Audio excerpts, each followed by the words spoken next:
Did you know that shame is to the spirit what pain is to the body? And in order to really understand this, you have to understand the difference between shame and guilt.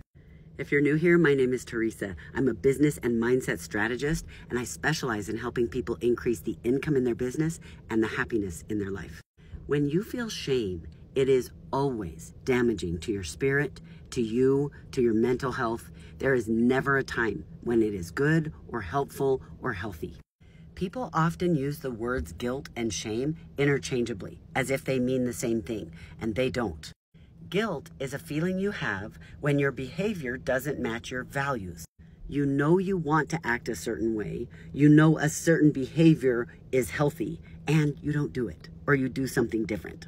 And it is guilt that gives you a desire to change, the desire to want to be better. And this is a good thing. That's what makes you rise above, want to apologize, want to be better, want to try again. Shame, on the other hand, is destructive because shame is when you connect your behavior to your personal value.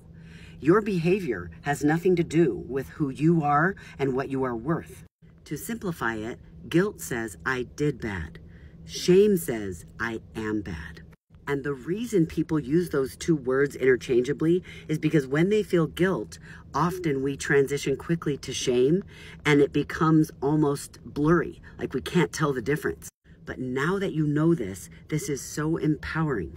I want you to start paying attention to times when your behavior doesn't match your value, which, by the way, will happen every single day. And this is why shame can be so destructive, because if you switch it to shame every day, 10 times a day, 20 times a day, guess what happens?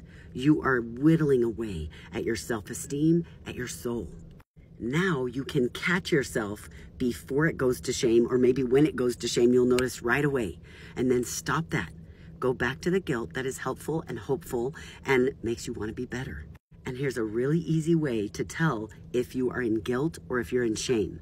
When you are in guilt, you not only want to be better, but you're inspired and you're creative. You're coming up with solutions so that you don't do it again, so that you can behave in a better way that you're more proud of next time. But when you are in shame, there's no creativity going on.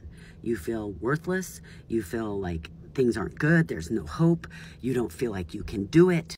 Now you can embrace the guilt because you'll recognize it for what it is, and you can get rid of the shame, and you can recognize when it's coming in, and you can work to block it out. Your value never changes. Your character may change based on your actions, but your value never changes. In the comments, write value, because I want you to remember how valuable you are. Write value in the comments to remind yourself.